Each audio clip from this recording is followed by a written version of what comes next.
Baik, Bapak Ibu dan saudara-saudara, selamat pagi. Jemaat Gereja Baptis Indonesia GBC Citra Indah City di Jonggol. Hari ini kita akan mendengarkan firman Tuhan dan mari kita berdoa menghadap Tuhan. Bapa kami dalam surga, maha besar Engkau Allah Tritunggal, Bapa pencipta langit dan bumi, Yesus Tuhan Juru Selamat, serta Roh Kudus yang memimpin dan menyertai kami dimanapun kami berada, entah kami dalam ruang gereja ataupun di rumah kami masing-masing. Pada jam ini Tuhan, kami ingin diberkati lewat firman Tuhan. Berbicaralah kepada kami ya Tuhan, semua jemaat serta pemirsa yang menyaksikan dimanapun berada. Dalam nama Tuhan Yesus Kristus kami berdoa. Amin. Bapak Ibu dan saudara-saudara jemaat yang dikasihi Tuhan, hari ini Gereja Baptis Indonesia Jakarta Baptist Community Citra Indah City telah mengambil keputusan untuk melangsungkan ibadah dari rumah masing-masing. Seperti yang sudah diinformasikan di grup gereja, warta jemaat sudah dikirimkan di grup gereja dan puji-pujian sudah dikirimkan. Jemaat dapat melantunkan nyanyian puji-pujian di gereja, di rumah kita masing-masing, dan firman Tuhan akan disampaikan secara live streaming dalam momentum saat ini. Saudara-saudara, esensi ibadah bukan sekedar di dalam ruang gereja, tetapi di mana saja ketika kita memuliakan Tuhan, apalagi dalam situasi. Mengapa pelayanan live streaming dilakukan oleh Gereja Baptis Indonesia? Tentu saja karena ada peristiwa yang mengganggu situasi masyarakat atau yang kita kenal dengan virus corona saat ini, sehingga Gereja Baptis juga dapat menyikapinya dengan baik. Yang berikut, dalam bulan Maret, Gereja Baptis Indonesia Citra Indah City mengusung tema pengharapan. Dan di minggu ini saya masih menyampaikan seri tentang pengharapan. Mari kita membuka firman Tuhan di dalam Mazmur 126. Mazmur 126 ayat 1 sampai dengan ayat yang ke-6. Perikop yang diberikan oleh Lembaga Alkitab Indonesia, pengharapan di tengah-tengah penderitaan. Nyanyian Ziarah. Ketika Tuhan memulihkan keadaan Sion, keadaan kita seperti orang-orang yang bermimpi. Pada waktu itu mulut kita penuh dengan tertawa dan lidah kita dengan sorak-sorai. Pada waktu itu berkatalah orang di antara bangsa-bangsa, Tuhan telah melakukan perkara besar kepada orang-orang ini. Tuhan telah melakukan perkara besar kepada kita, maka kita bersukacita. Pulihkanlah keadaan kami ya Tuhan, seperti memulihkan batang air kering di tanah Negeb. Orang-orang yang menabur dengan mencucurkan air mata akan menuai dengan bersorak-sorai. Orang yang berjalan maju dengan menangis sambil menabur benih, pasti pulang dengan sorak-sorai sambil membawa berkas-berkasnya. Bapak Ibu dan saudara-saudara jemaat Tuhan dimanapun Anda berada, tulisan Mazmur dalam 126 ini adalah perjalanan hidup bangsa Israel. Kita tahu bangsa Israel adalah bangsa yang tegar tengkuk. Bangsa Israel adalah bangsa yang selalu melanggar akan Taurat Tuhan, meskipun mereka adalah umat pilihan Tuhan. Tetapi Allah yang pengasih, tetapi juga Allah yang adil, Dia memberikan konsekuensi logis daripada ketidakpatuhan bangsa Israel. Karena itu di dalam Yeremia pasal yang ke-29 ayat yang ke-10, saudara-saudara, di situ dinyatakan kepada kita, Allah menyuruh Yeremia untuk memberitahukan kepada bangsa Israel atas pelanggaran bangsa Israel terhadap Tuhan. ketidaksetiaan bangsa Israel terhadap Tuhan, maka Tuhan mengumumkan penghukuman. Bahkan para pakar-pakar teolog berkesimpulan bahwa penghukuman terburuk bagi bangsa Israel adalah pembuangan di Babel. Informasi yang disampaikan Yeremia oleh Tuhan melalui Yeremia dalam pasal 29 itu, penghukuman terburuk mereka adalah 70 tahun dibuang di pembuangan di Babel oleh Nebukadnezar. Saudara-saudara yang dikasihi oleh Tuhan, angka 70 ini menarik. Artinya ada limit waktu. Kalau Tuhan tidak mengasihi bangsa Israel, Tuhan akan menghukum selamanya. Tapi Tuhan memberikan limit waktu. Angka yang disebutkan adalah 70 tahun. Dalam perjalanan bangsa Israel di pembuangan di Babel, saudara-saudara, raja berganti raja. Dan pada zaman pemerintahan Raja Kores, Raja Persia itu, saudara-saudara, dalam Esra pasal 1, ya, dalam Esra pasal 1, Bapak Ibu dan saudara-saudara, saya akan membacakannya kepada saudara-saudara. Esra pasal 1, mari kita perhatikan Alkitab kita.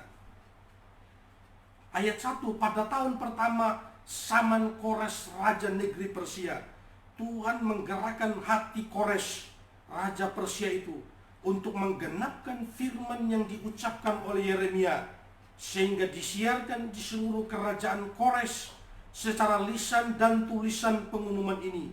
Beginilah perintah Kores Raja Persia: segala kerajaan di bumi dikaruniakan kepadaku oleh Tuhan Allah semesta langit. Ia menugaskan aku untuk mendirikan rumah baginya di Yerusalem yang terletak di Yehuda.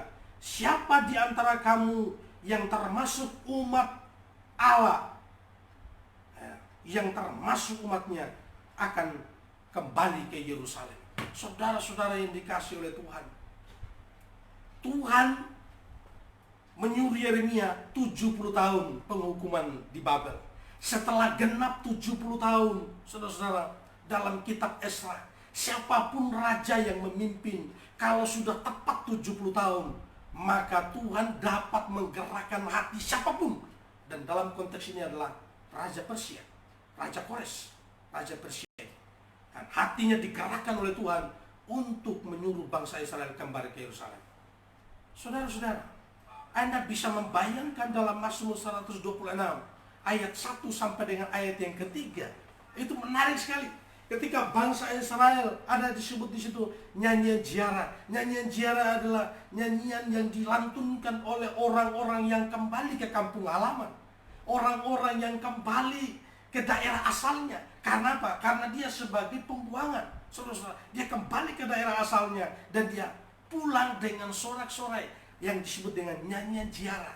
Ayat 1 dan sampai dengan ayat yang ketiga, kita dapat melihat di sana ada ungkapan yang mengatakan ketika Tuhan memulihkan Sion, ketika Tuhan memulihkan Israel, ini seperti mimpi katanya. Ini seperti mimpi. Mereka sulit untuk membayangkan, tetapi itulah cara kerja Tuhan. Tuhan mengasihi umatnya. Betapapun mereka menyimpang, ada disiplin yang Tuhan berikan, namun kasih Tuhan dibuktikan melalui penyertaannya. Saudara-saudara, 70 tahun mereka kembali ke Babel. Nah, saudara-saudara, ada pujian. Tapi saudara-saudara, mengapa perikop yang juga menjadi judul khotbah saya pada pagi hari ini, pengharapan di tengah-tengah penderitaan? Perikop pengharapan di tengah-tengah penderitaan. Mereka kan bersuka cita di ayat 1 sampai dengan ayat yang ketiga. Kenapa ada pengharapan di dalam penderitaan? Apa yang menjadi penderitaan mereka di sana? Saudara-saudara, ketika bangsa Israel kembali ke Yerusalem, mereka memang luput dari penderitaan yang satu. Mereka memang bebas dari tantangan yang satu. Tetapi ketika mereka berdiri hari ini, mereka sudah berada di kampung halaman, masalah tidak berarti habis. Ada dua masalah yang kita tahu. Yang pertama adalah Bait Allah yang roboh, tembok Yerusalem yang hancur. Saudara-saudara, dua masalah ini yang dihadapi oleh bangsa Israel ketika mereka kembali dari pembuangan di Babel. Dan ini adalah penderitaan. Mengapa tembok dan bait Allah menjadi penderitaan? Tembok merupakan lambang pertahanan, lambang harga diri. Musuh seringkali menyerang malam hari. Suami, pria yang mengasihi istri dan keluarganya, dia akan menderita kalau tidak ada tembok sebagai lambang pertahanan. Musuh seringkali menyerang pada malam hari, dan yang paling banyak kena dampaknya adalah istri dan anak-anak. Wanita yang kena dampaknya. Karena itu bagi bangsa Israel, kalau tidak ada tembok sebagai lambang pertahanan, ini adalah penderitaan. Yang kedua, bait Allah. Bait Allah merupakan lambang kehadiran Allah. Konsep teologi bangsa Israel, Allah hadir dalam baitnya. Allah hadir dalam baitnya. Karena itu bangsa Israel, kalau tidak ada bait Allah, ini adalah penderitaan bagi mereka. Bait Allah telah hancur, bait Allah telah roboh, dan ketika kembali ke tempatnya, tidak ada bait Allah. Memang mereka luput dari penderitaan yang satu, tetapi di depan mereka ada penderitaan yang baru. Saudara-saudara yang dikasihi oleh Tuhan, di mana letak pengharapan yang dikatakan di sini? Inilah yang saya mau bagikan kepada jemaat Tuhan dimanapun Anda berada dan menyaksikan siaran live streaming ini. Saudara-saudara, apa yang dilakukan oleh bangsa Israel sehingga mereka memiliki pengharapan, padahal mereka dalam penderitaan seperti yang saya paparkan tadi. Yang pertama adalah di ayat yang keempat. Ayat yang keempat, Bapak Ibu dan saudara-saudara, pulihkanlah keadaan kami, ya Tuhan. Saudara-saudaraku yang dikasihi oleh Tuhan Yesus Kristus, kata pulihkanlah keadaan kami, ya Tuhan. Pulihkan itu adalah kata kerja, saudara. Kata kerja, bentuk perintah, bentuk kata kerja, perintah, modusnya imperatif, saudara-saudara. Ya. Kalakini atau partisip, saudara-saudara. Jadi kalau kita menganalisa secara gramatik, saudara-saudara, bangsa Israel sedang memerintah, saudara. Imperatif itu sendiri dapat berarti, Bapak Ibu dan saudara, imperatif itu adalah suatu kalimat perintah, memberikan perintah atau memohonkan, atau bisa juga, saudara-saudara, menegaskan kemauan, saudara, menegaskan kemauan, memberikan perintah, memohonkan sesuatu, atau saudara-saudara, menegaskan kemauan. Ini disebut dengan imperatif, saudara-saudara. Nah, kalau ini dipasangkan di sini, ketika mereka kembali dari masalah yang satu, mereka luput dari perbudakan di Babel. Sekarang mereka ada di Yerusalem, tapi ada dua penderitaan yang mereka tahu di depan mata mereka. Saudara-saudara, mereka meminta kepada Tuhan, pulihkanlah keadaan kami, ya Tuhan. Kata pulihkan ini menjadi menarik, saudara-saudara. Saya menganalisa ini, lalu kemudian saya memberikan satu catatan untuk jemaat Tuhan dimanapun Anda berada. Kalau bentuknya imperatif dan kala kini atau partisip dalam bahasa Inggris present tense, maka ini yang disebut dengan doa. Bukan hanya doa, adanya kala kini, saudara-saudara, partisip, berarti ini doa terus menerus. Doa terus menerus. Doa yang tidak putus-putus kepada Tuhan. Meskipun ada penderitaan, doa tidak pernah berhenti. Dalam bahasa orang Batak Toba, martanya berdoa. Ini martanya. Kalau dalam bahasa Jawa, sembayang. Kalau dalam bahasa Sumba, khususnya Sumba Barat Daya, Wejewa Barat ya, Sambaya Patiri. Kata patiri itu harus ada. Kenapa? Karena partisip. Jadi berdoa terus menerus secara kontinu. Saudara-saudaraku yang dikasihi oleh Tuhan, Paulus sudah menegaskan kepada kita untuk doa. Doalah senantiasa. Tetaplah berdoa. Pray Continue until something happen.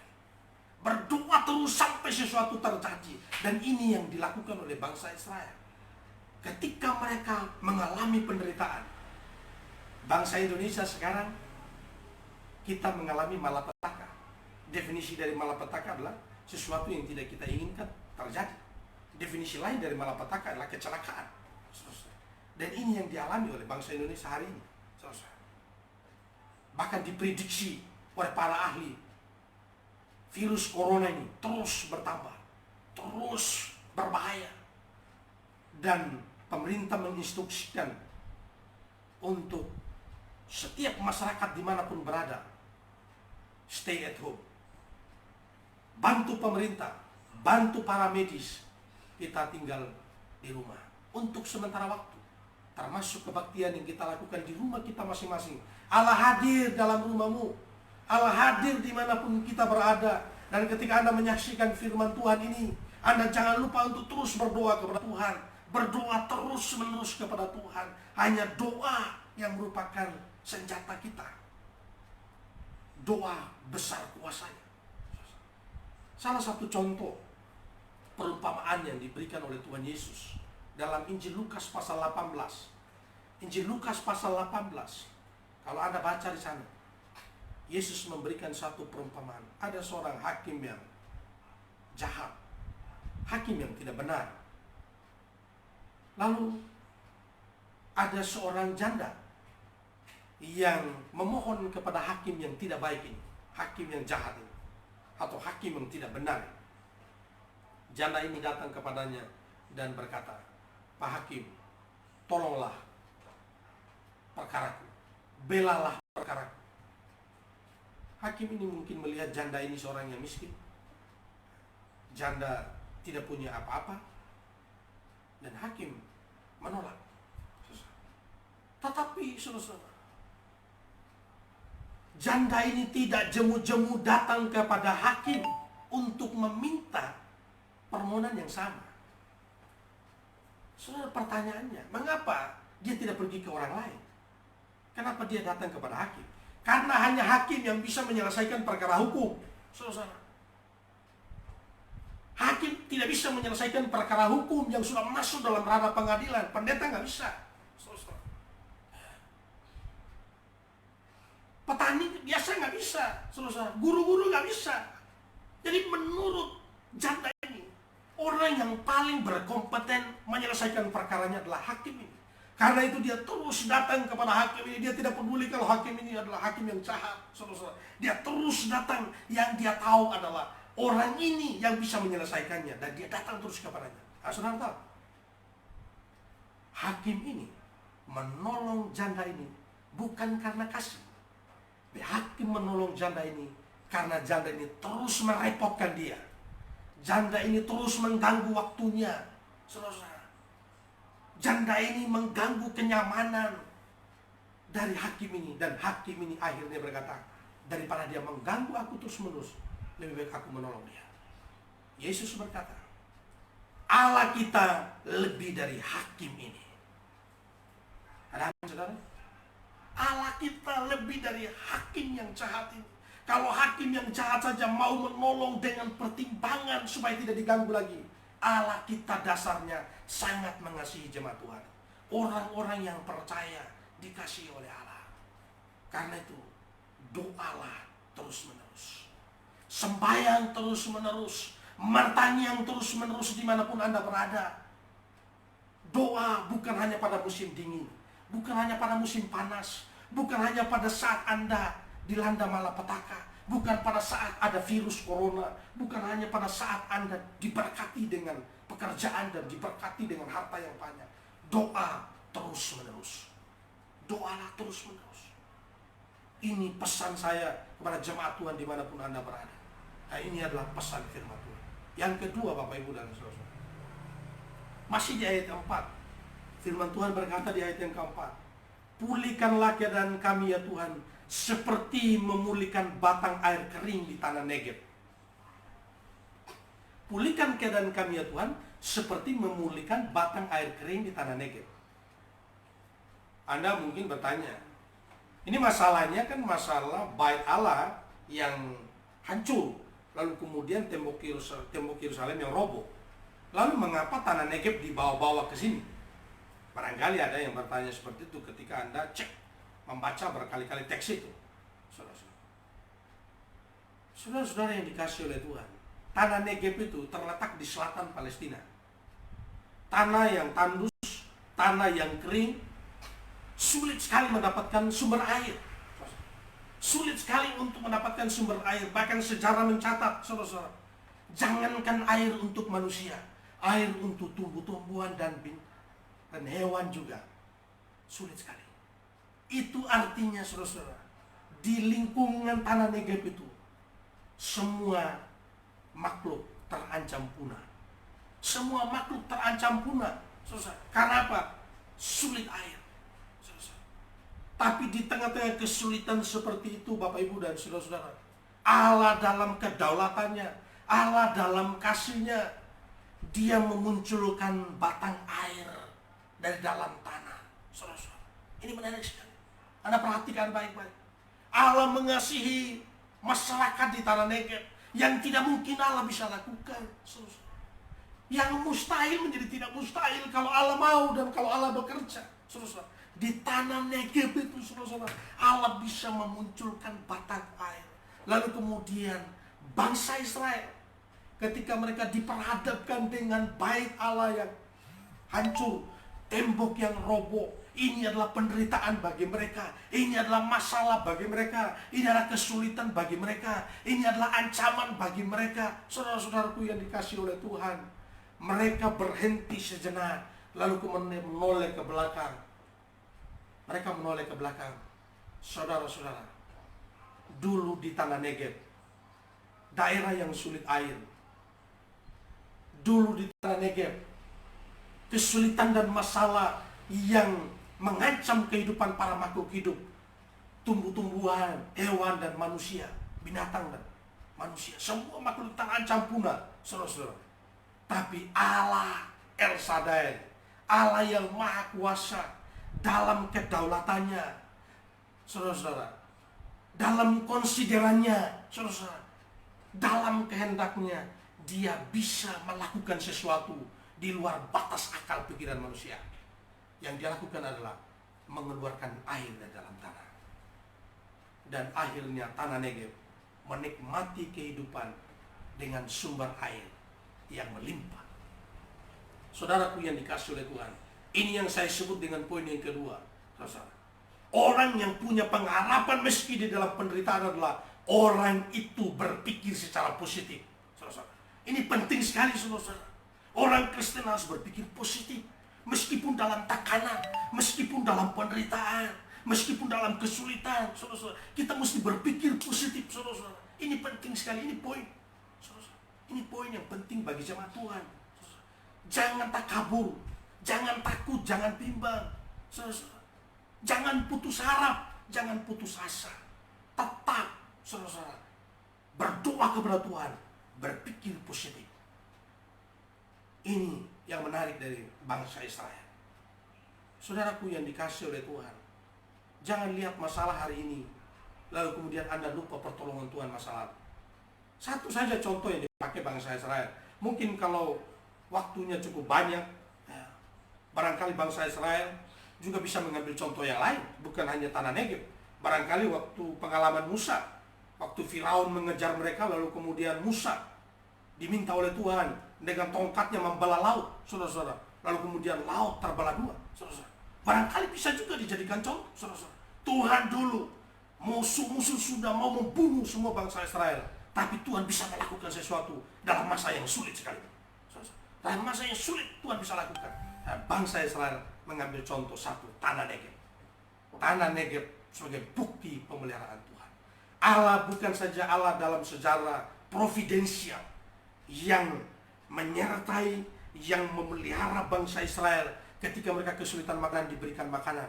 Ketika mereka dihipit dan ditekan oleh musuh, mereka diluputkan, saudara-saudara. Tapi Allah juga Allah yang hari ini membuktikan pemeliharaannya kepada jemaat Tuhan dimanapun engkau berada.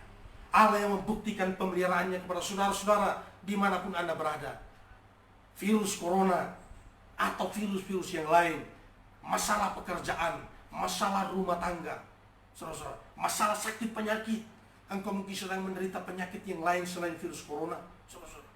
Kau punya masalah-masalah yang lain. Saya mau kasih tahu kepada saudara, doa secara kontinu, doa terus menerus, minta kepada Tuhan.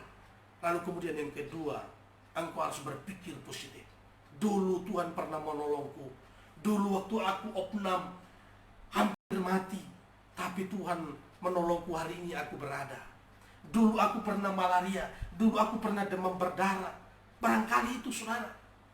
Dulu mungkin Anda pernah kecelakaan, hampir tidak bisa ditolong, tapi hari ini Anda berdiri dan Anda menyaksikan serta menikmati berkat-berkat Tuhan. Jangan hanya karena masalah virus corona membuat engkau menjadi tertekan. Saudara, berpikirlah positif tentang Tuhan. Dia yang pernah menolong Anda, Dia Allah yang sama, dulu, sekarang, dan selama-lamanya. Dia akan menolong Anda hari ini. Haleluya. Saudara, itu poin yang kedua. Poin yang ketiga, saudara-saudara, di ayat yang ke-5 dan ayat yang ke-6. Orang-orang yang menabur dengan mencucurkan air mata akan menuai dengan sorak-sorai. Orang yang berjalan maju dengan menangis sambil menabur benih pasti pulang dengan sorak-sorai sambil membawa berkas-berkasnya. Ada kata menabur, kata kerja, bentuk imperatif, partisip juga. Kegiatan menabur dilakukan secara aktif. Kegiatan menabur dilakukan secara aktif. Tapi ingat saudara, ini adalah analogi. Analogi pertanian yang menjadi ide dari bangsa Israel, dari orang-orang Israel, saudara-saudara. Manakala mereka menghadapi masalah, manakala mereka ini bukan menabur, bukan mereka betul menanam sesuatu itu, bukan, saudara. Tapi Anda perhatikan, Tuhan bekerja memberi pencerahan kepada umat Israel. Ketika mereka mengalami situasi masalah di depan mereka, saudara-saudara, mereka satu dengan yang lain, dengan hikmat Tuhan, memikirkan satu analogi, yaitu analogi pertanian. Dan dikatakan di sini, saudara-saudara, orang-orang yang menabur dengan mencucurkan air mata akan menuai dengan sorak-sorai. Lalu kemudian ayat yang ke-6, ada peningkatan pikiran. Ada peningkatan pikiran di ayat 6. Orang-orang yang berjalan maju, ya, orang-orang yang berjalan maju dengan menangis, ya, sambil menabur benih, saudara, dia pasti pulang dengan sorak-sorai membawa berkas-berkasnya. Saudara, ini adalah filosofi. Ini adalah suatu statement, ya. Ini adalah sesuatu semacam analogi yang menguatkan mereka satu dengan yang lain dengan mengambil satu contoh orang yang menabur. Saudara, saya mencermati, saudara, ketika ada kata menabur, kata kerja, diikuti dengan mencucurkan air mata. Ketika orang berjalan maju, saudara, diikuti dengan menangis. Ya. Jadi mencucurkan air mata dengan menangis itu kan bodoh, saudara. Itu kan sama saja. Air yang keluar dari mata, saudara. Itu kan air yang keluar dari mata. Lalu saudara, ketika itu dikawinkan dengan menabur, saudara, dikawinkan atau dipadukan dengan seorang petani, saudara. Saya dari keluarga petani, saudara. Saya hampir tidak pernah melihat orang menabur sambil menabur padi, menabur jagung sambil menangis. Belum pernah kulihat, saudara. Tapi kalau ada di sini, saudara, orang menabur sambil mencucurkan air mata, orang berjalan maju, mungkin maju mencari masa depannya, melakukan sesuatu, bekerja, melakukan sesuatu atau menekuni sesuatu sambil mencucurkan air matanya. Satu kesimpulan dari saya, orang itu serius, orang itu sungguh-sungguh, Bapak Ibu dan Saudara. Kalau dia sampai mencucurkan air mata, kalau sampai dia menangis, Bapak Ibu dan Saudara-saudara, sambil melakukan sesuatu, berarti yang dia lakukan itu serius. Yang dia lakukan itu tidak main-main. Dan di akhir dari kalimat itu, orang yang menabur dengan serius, orang yang bekerja dengan serius hari ini, kala kini, saudara partisip. Orang yang melakukan sesuatu hari ini, sekarang ini, saudara, sungguh-sungguh, saudara, dia akan menuai. Orang yang berjalan maju sambil menangis dan menabur benih, dia akan pulang membawa hasilnya. Ada kepastian melakukan sesuatu hari ini dengan serius, dengan sungguh-sungguh di depan. Ada kepastian. Saudara, ini yang mau saya sampaikan kepada saudara. Kalau Anda berdoa sungguh-sungguh kepada Tuhan, kalau Anda berpikir positif tentang Tuhan hari ini, Anda dipelihara oleh Tuhan. Ini yang saya sebut dalam poin yang ketiga. Orang memiliki pengharapan meski dalam penderitaan adalah orang itu proaktif, tidak pasif. Tidak pasif. Dia melakukan sesuatu sekarang ini, saudara, dan hasilnya ke depan. Dia menikmati, saudara. Dia menabur hari ini, besok dia nikmati. Dia berjalan maju hari ini sambil menangis, mencucurkan air mata. Dia belajar hari ini dengan serius, dia nikmati hasilnya besok. Dia sukses. Dia bekerja hari ini, serius dia bertanggung jawab hari ini, melakukan perannya entah di kantor dimanapun Anda berada, menunaikan tanggung jawab Anda. Besok Anda menikmati karir yang bagus, Anda menikmati posisi yang bagus. Saudara-saudara, ini yang menjadi spirit bangsa Israel, miliki pengharapan di tengah-tengah penderitaan. Virus corona memang merupakan malapetaka. Virus ini membahayakan banyak orang. Jemaat Tuhan sudah menyaksikan, bahkan saya perhatikan di grup gereja banyak sekali informasi-informasi. Saya menyaksikan, membaca dan mendoakan. Ini belum berakhir. Tetapi yang kita dapat pelajaran hari ini, orang Kristen terus punya pengharapan di dalam Tuhan. Orang Kristen terus berdoa kepada Tuhan, jangan berhenti berdoa. Orang Kristen berpikir positif tentang Tuhan, jangan engkau putus asa, jangan ketakutanmu mengalahkan imanmu. Jangan takutmu terhadap corona melebihi takutmu kepada Tuhan. Tidak boleh jemaat Tuhan. Takut kepada Tuhan itu nomor satu. Dan Tuhan yang memproteksi kehidupan kita. Kita ada bukan kebetulan. Dan kita ada dengan satu tujuan. Kalau Tuhan punya tujuan dalam hidup saudara, engkau terus proaktif. Imbauan pemerintah saat ini, saya bersyukur Gereja Baptis juga menyikapi dengan positif, maupun dari nasional, BPD, maupun gereja-gereja yang ada di kota-kota, termasuk kita Gereja Baptis Indonesia Citrainda City, mengantisipasi, membantu pemerintah, lalu kemudian juga membantu tenaga medis. Jokowi telah menginstruksikan untuk ada gedung atlet. Dan juga di Karawang juga ada rumah sakit yang rencananya April akan tuntas. Semua itu akan dipersiapkan untuk para pasien yang kena virus corona ini. Saudara-saudaraku, jangan itu menakutkan saudara. Takutlah kepada Tuhan. Berdoalah kepada Tuhan.